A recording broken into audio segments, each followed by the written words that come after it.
Hello,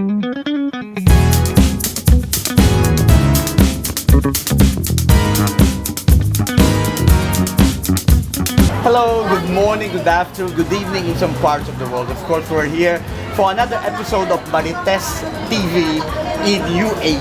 And of course, we've got with us a special guest in the house. He is an influencer. He works on a corporate environment. Of course, he's also one of our glamour contestants, none other than Jasper Sugarol.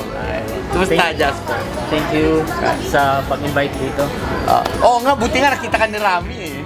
So, Sa pogi na kita. ganon. Ganon ba, Anyway, Pogi? yes. So Jasper, tell me, gaano katagal ka na sa Dubai so far? How long have you been in Dubai? I was started 2012, so Okay. it will be around 15-16 years. Okay. So, nauna lang ako sa'yo ng siguro mga ilang taon because I came 2009. So, you came 3 years after.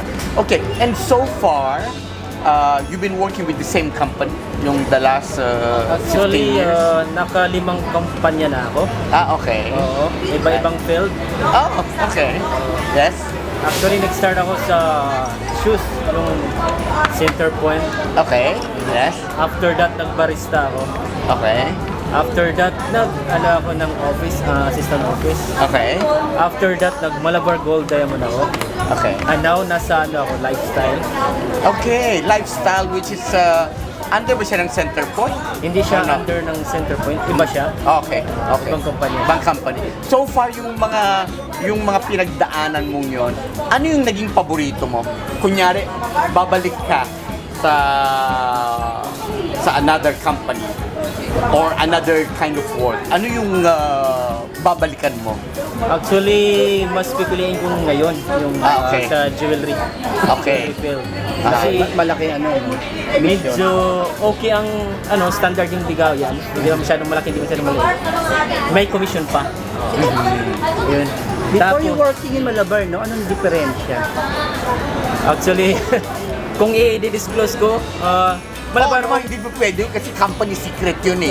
Ano ka Oh, ba? yan, yan. So, Ano siguro kaibahan nila? generic, in general, malaki ba ang kaibahan between pag nagtrabaho ka sa lifestyle ngayon plus yung nakatutok ka sa Malabar, gano'n? malaki talaga ang difference ng Malabar at saka lifestyle. Okay. Kung i-difference ko siya, actually kung Malabar is parang machine eh. Malaking kumpanya. Tapos may system na sila. Pupunta ka na lang sa system. Naka-system na lang siya.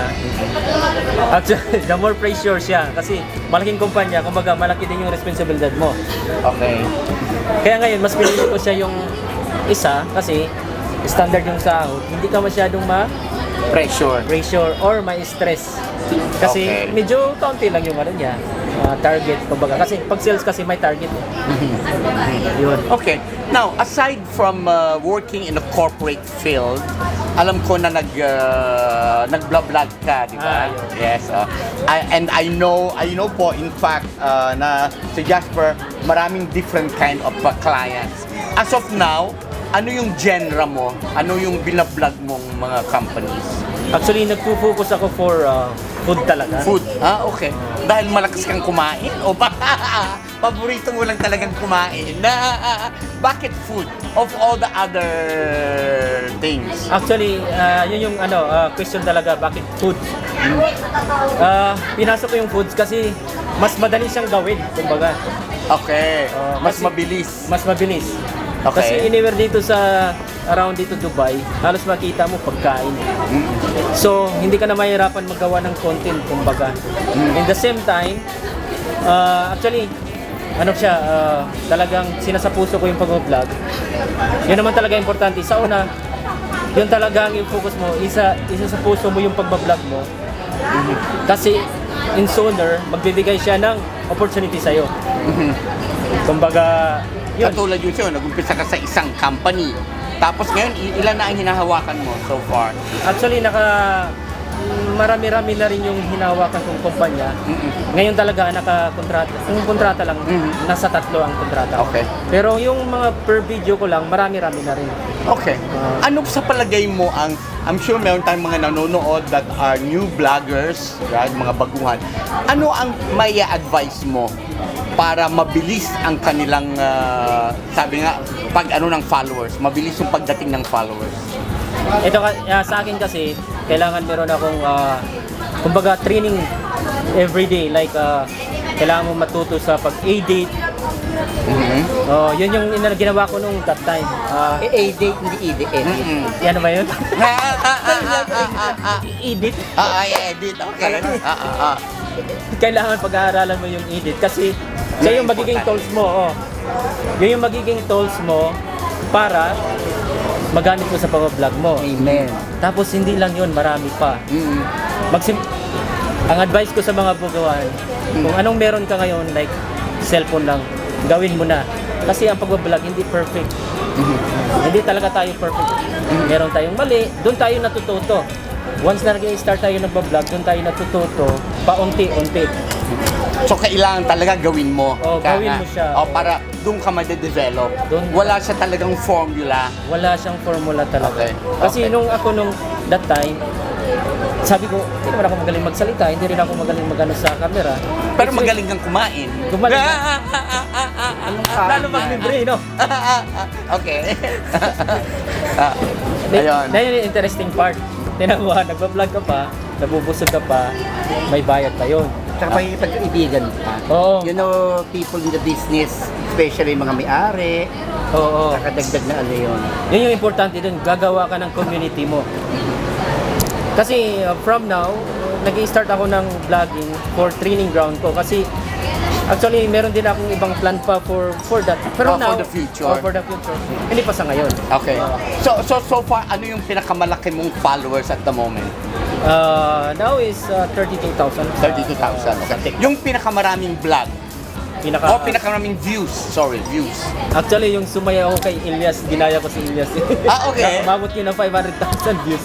Wow, that's nice. Yung TikTok. TikTok yun. Okay. Ginaya ko yung sayaw ni Ilyas. Now, ano ang advice mo dun sa mga baguhan pa lang or yung mga mag-start pa lang mag-vlog? Aside dun sabi mo nga, mag-umpisa na kaagad. Huwag na silang mag-antay ng time. Aside dun, ano yung advice mo para sa mga new vloggers? Ito na lang. Ang ginawa ko kasi, gumawa ako ng sistemang sa akin. Okay. Maraming nag-collaborate sa akin pero hindi lahat inuuwan ko. Siyempre, pipiliin mo rin yun. Okay. Kasi- Swerte pala natin, no? Isang invite lang natin sa kanya sa interview, andyan na siya kaagad. Okay. Actually, yung collaboration nakakatulong din. Pero minsan kasi, ganito lang huwag mo lang yung sayangin yung oras mo sa ganun-ganun lang, collab lang. Yun yung pinakaunang talaga. Kailangan time management rin, lalo't may trabaho ka. Kung full time mo rin, mas better. Pero pagigihan mo na, galingan mo. Kasi doon tayo, start sa 0, 10,000, 20,000, 30,000, hanggang meron ng lalapit sa'yo na kumpanya, mag-i-email sa'yo, ipa-vlog yung mo. Yeah. Oo. Tapos ang pinaka-advice ko doon, ayun, isa puso nyo na lang yung ginagawa. Oo.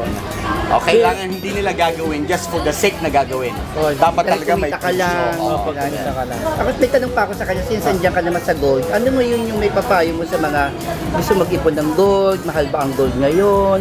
Ano ba ang maganda? Time ba mag-keep ng gold? Paano ba bumili ng gold? Ganyan, mga ganyan. Parang magagalit yung ko dito. Makakapanood. Siguro in general. Para bumili in sa'yo na general. bibili, di ba? Kailangan ba silang bumili at this time? Oo, bakit ba? Actually, this Gano'n time, kamahal? mahal ngayon ang gold. Okay. Actually, ang advice ko sa pagbili ng gold, kailangan ang bilhin nyo yung bar. Ayan, yung sabi ko para mas malaman. Kasi yung bar kasi, wala yung making charge. Certificate charge lang babayaran mo doon, nakauntik lang. For example, bibili ka ng 100 grams, siguro babayaran mo ng certificate 100 dirhams. Okay. Kung which is, bibili ka ng retail na gawa na ng... Yung gawa ng quintas or Quintas ng whatever. quintas. Meron kasi silang tinatawag doon na making charge. Yes. True. doon Doon- nagkakatalo. doon May mga nagkakatalo. ibang company na mataas ang making charge, may mga ibang company mababa. Totoo yun. So Kasi kung mag-iipon ka lang para ng gold, mas maganda ipunin na lang yung bar. Yung bar. yung bar na lang Kung wala talaga. kang Oh, ang mahilig. iniisip Gaya namin, hindi mo. kami mahilig sa ginto. Oo. So pwede pa rin pala kami, kasi ako, wala akong hilig eh. So, Pwede ka pa rin bumili, mag-invest. Bar ng bar na lang. Doon na lang sa bar. Kung Oo. gusto na lang talagang invest. Kasi pangit naman lalakad ka, ididikit mo yung bar dito, di ba? Kasi nag-i-invest Okay, kami. yung bar mo nakadikit dito. Ay, nakaka-invest naman ako sa bar. Oh, ibang klaseng bar nga Bar lang. mga lalaki doon eh. Mahal ang bar doon eh. Hindi naman charing lang. Hindi, Okay. Ngayon, kilala ka namin for a while. Ano ang pwede mong i-share sa audience natin na hindi pa nila alam tungkol kay Jasper Sugarol? Ayun lang. Na hindi siya sugarol? Sugarol ba siya? Ano ba yung pwede kong i-share? Yung isang sikreto na hindi alam ng madlang people, hindi rin namin alam. Ano pang hindi namin alam tungkol kay Jasper Jasper. Sugarol? Guys, wag niyo na lang akong tularan kasi hindi ako natutulog talaga. Ayun. Ah, So yan yun hindi talaga natin yan. alam, hindi siya natutulog. Hindi ako natulog. Kasi Okay. meron ako pangarap. Well, sa trabaho, yun nga, ang vlogging ang pinofocus ko. Sana Siyempre- ma-full time. Siyempre Wonderful. dapat importante pa rin ng health. Oo, no. Kasi hindi ma-enjoy yung tagumpay mo. Kaya- Oo, mamaya, yumaman ka ng gusto, ang dahil mong ano, tapos Nagkasakit. bigla ka naman nagkasakit dahil hindi ka natutulog. Lalahanin mo. So, matulog ka rin. Matulog. Lalahanin mo kahit gaano kayaman ka at magkikasakit ka, uubusin pa yung yaman, magkakautan Kaya- ka pa. At saka tingnan mo si Kuya Germs, di ba? Namatay. Kasi walang tulugan. Thank you very much, Jasper. It was nice meeting to you. Ako nagpapasalamat sa inyo kasi naimbitahan ako dito. Sure, sure. Sa goal. Well, there all, ladies and gentlemen, of course, that's another episode of Marites TV with Jasper Sugarol. See you on the next episode. Bye-bye. Thank you.